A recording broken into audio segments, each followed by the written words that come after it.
Last week, film critics Chuck Kaplinski and Pam Powell reviewed the new film Pinocchio. Now they're giving us a behind-the-scenes look at a special exhibit in New York City. Take a look.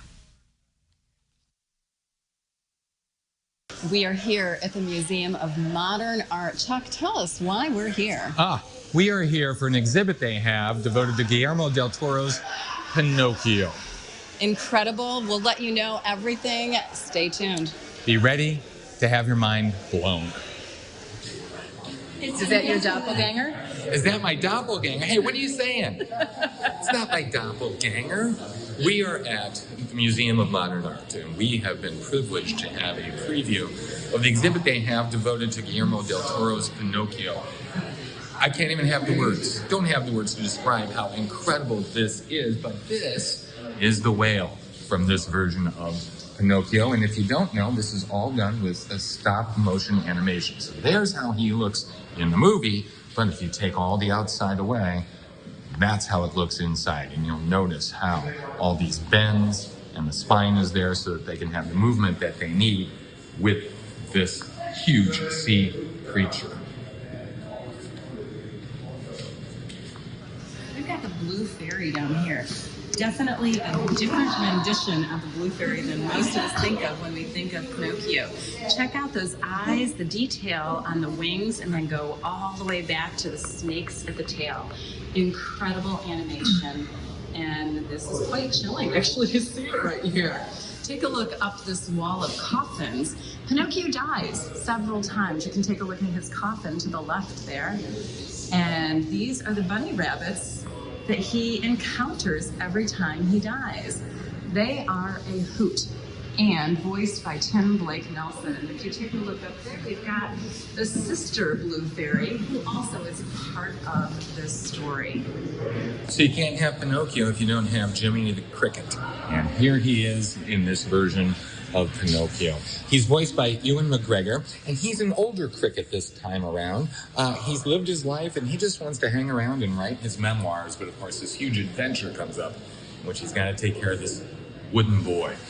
Over here you see many of the grotesque figures that populate this film. I love this guy, the strong man from the carnival work that Pinocchio ends up. And this exhibit does a great job of really breaking down how this whole process works. You can see here from this video the meticulous and time-consuming way in which this was done, with just only one part of the puppet and then other things added in later.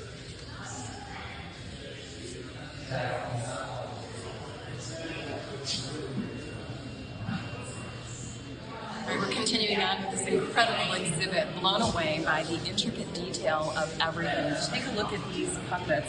You can see Candlewick here, one of the major characters, voiced by Finn Wolford. Take a look up and you can see all the different ancillary characters within this story that we weren't really privy to in any of the other renditions or iterations of Pinocchio. Let's take a look over here because we are entering into World War I and World War II.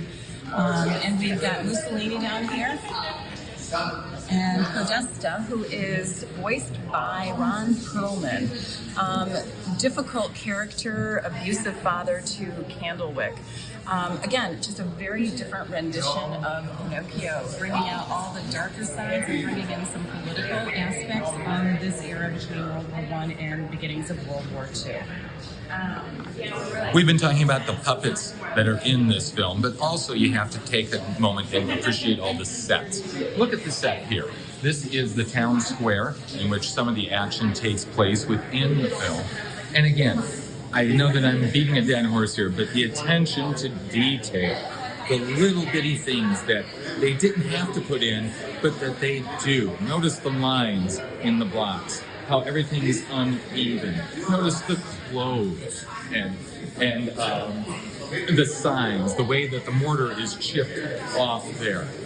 The time and meticulous nature of all this really adds a sense of realism to this. Take a look. This is the morning after in Geppetto's cottage, where we see him with a bottle of wine. Again, this is not the kid's rendition of Pinocchio. He is passed out on the stairs on the bottom.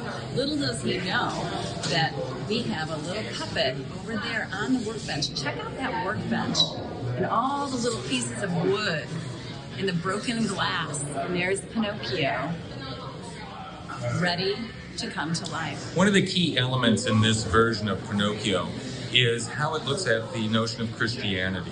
Geppetto is working on a crucifix in the local church. Pinocchio is with him at this point, and Pinocchio wonders why everyone loves, as he says, this guy, who happens also to be made of wood, and why no one loves him.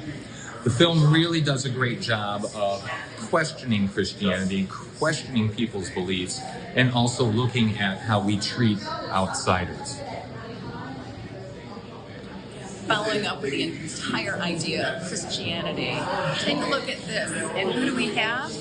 We've got Pinocchio on the cross being tortured by this man here, voiced by Christoph Waltz.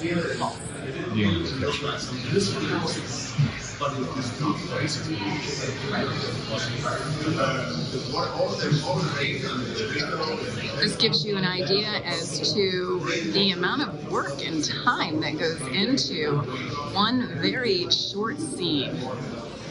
This is one of the most intricate and complex sequences in the film. Pinocchio and other boys his age are being trained to be soldiers, and they are involved in a war game. As you can see, even with things standing still, there's a lot of motion at play here. Notice the crane-type things that these puppets are attached to, and you'll notice that the areas right next to them are in green. So, like a green screen technique, those things can be erased, and we do not see them when the film is completed. So here we go, Pinocchio. He is the star. Of course, he is seduced into being in this play, and of course it all goes to his little wooden head. His ego ends up running rampant. Again, I know, I keep saying this, but check out the detail. Well, how cool was that? I know, that's pretty wild. Pretty amazing that what goes into creating a film like that. And that time-lapse video. I know, wow. wild. Okay, well that Netflix film is available for viewing now. And they did mention during the review, it is kind of geared towards high school up, so just something to keep in mind. Yeah. But don't forget, you can catch all of Chuck and Pam's reviews on their website, realtalkwithchuckandpam.com.